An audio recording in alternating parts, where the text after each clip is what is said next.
बहुत समय पहले की बात है। एक राजा को उपहार में किसी ने बाज के 2 बच्चे भेंट किए। वे बड़ी ही अच्छी नस्ल के थे और राजा ने कभी इससे पहले इतने शानदार बाज नहीं देखे थे।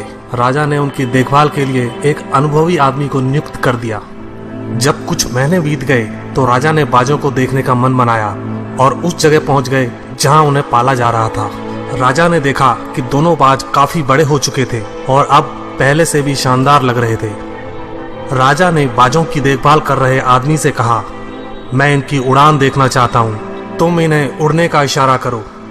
आदमी ने ऐसा ही किया। इशारा मिलते ही दोनों बाज उड़ान भरने लगे, पर जहां एक बाज आसमान की ऊंचाइयों को छू रहा था, वहीं दूसरा कुछ ऊपर जाकर उसी डाल पर आकर बैठ गया जिससे वो उड़ा था। ये देख राजा को कुछ अजीब लगा। क्या बात है, जहां एक बाज इतनी अच्छी उड़ान भर रहा है, वहीं ये दूसरा बाज उड़ना ही नहीं चाह रहा। राजा ने सवाल किया, जी हुजूर, इस बाज के साथ शुरू से यही समस्या है, वो इस डाल को छोड़ता ही नहीं।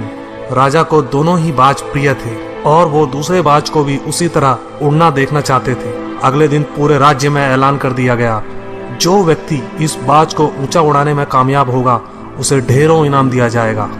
फिर क्या था, एक से एक विद्वान आए और बाज को उड़ाने का प्रयास करने लगे, पर हफ्तों बीत जाने के बाद भी बाज का वही हाल था। वो थोड़ा सा उड़ता और वापस उसी डाल पर आकर बैठ जाता। फिर एक दिन कुछ अनोखा हुआ। राजा ने देखा कि दोनों बाज आसमान में उड़ रहे हैं। उन्हें अपनी आंखों पर यकीन नहीं हुआ और उन्होंने तुरंत उस व्यक्ति का पता लगाने को कहा जिसने ये कारनामा कर दिखाया था। वह व्यक्ति एक किसान था। अगले दिन वह दरबार में हाजिर हुआ। उसे इनाम में स्वर्ण मुद्राएं भेंट करने के बाद राजा ने कहा, मैं तुमसे प्रसन्न हूं, बस तुम इतना बताओ कि जो काम बड़े बड़े विद्वान नहीं कर पाए वो तुमने कैसे कर दिखाया। मालिक, मैं तो एक साधारण सा किसान हूं, मैं ज्ञान की ज्यादा बातें नहीं जानता। मैंने तो बस वो डाल काट दी जिस पर बैठने का बाज आदी हो चुका था, और जब वो डाल ही नहीं रही तो वो भी अपने साथी के साथ ऊपर उड़ने लगा।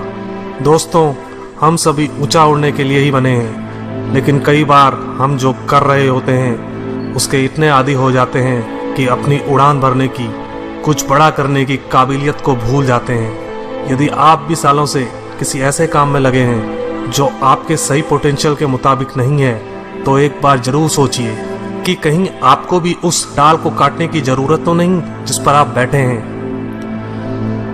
धन्यवाद दोस्तों। अगर यह कहानी पसंद आई तो प्लीज़ सब्सक्राइब करें, लाइक करें, शेयर करें और कमेंट करें। Thank you once again.